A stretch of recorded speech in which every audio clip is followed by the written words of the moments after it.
Hey everyone, Jay Whitner here with Space Headlines. We do a quick recap of what's going on in space each week. And today we're going to be talking about the first week of April 2019. Our first story has to do with the lunar return that currently has been advocated by the Space Council and the White House. They'd like to have people on the moon by 2024, which is a very aggressive timeline. The NASA administrator, Mr. Bridenstine, has commented about this some. He's all in to try to do this. He says, nothing's off the table. We're going to consider anything that we can do to make this happen. However, having said that, he is currently of the opinion that he needs the Space Launch System to get back to the moon with people as fast as possible.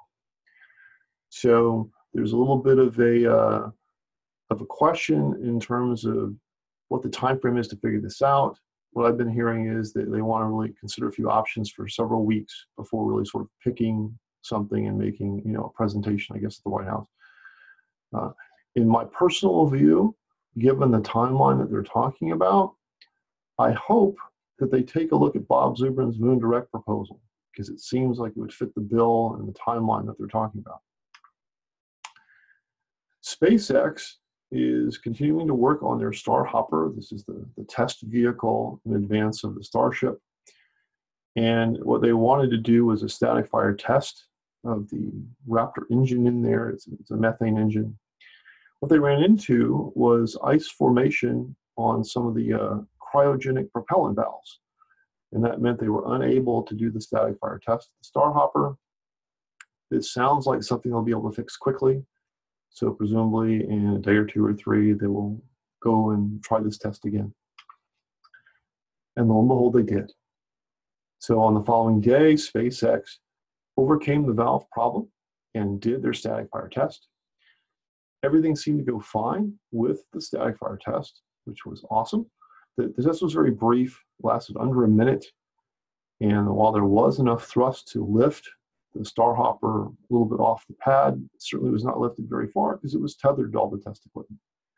I didn't see anywhere in the news coverage about how high it got 5 feet high or 10 feet high or something. I didn't see that information, but certainly not very high since it was tethered to the test thing. So good news, everything went well, and more hops will come to higher and higher altitudes in the near future. Interesting news from Jeff Bezos. It's apparently the deal that Amazon is planning on another huge satellite internet constellation. And when I say huge, 3,200 satellites.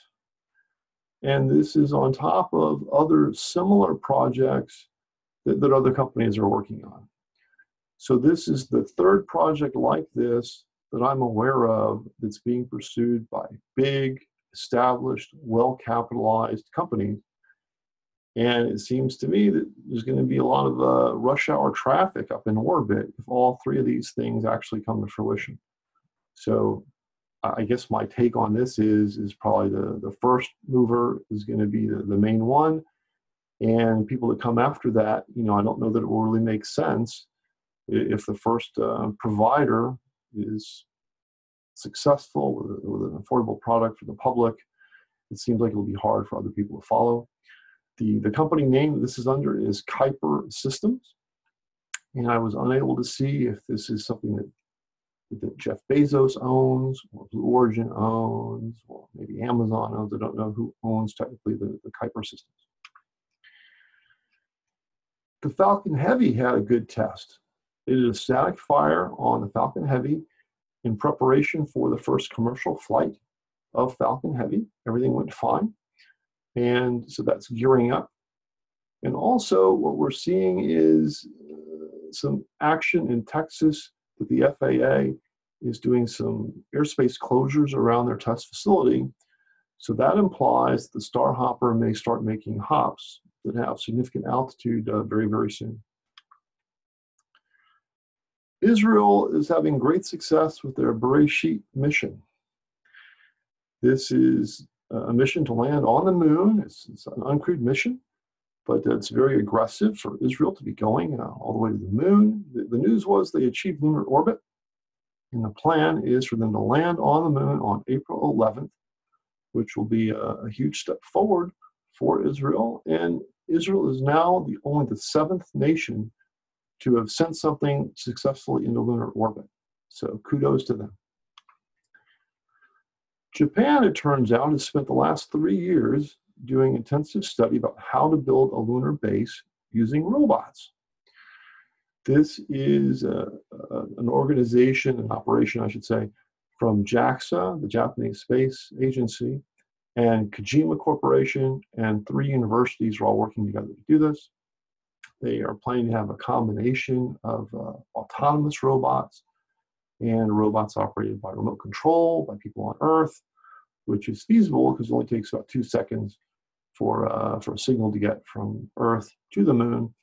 So that's still practical, whereas places like Mars, it's not really practical to do such a thing.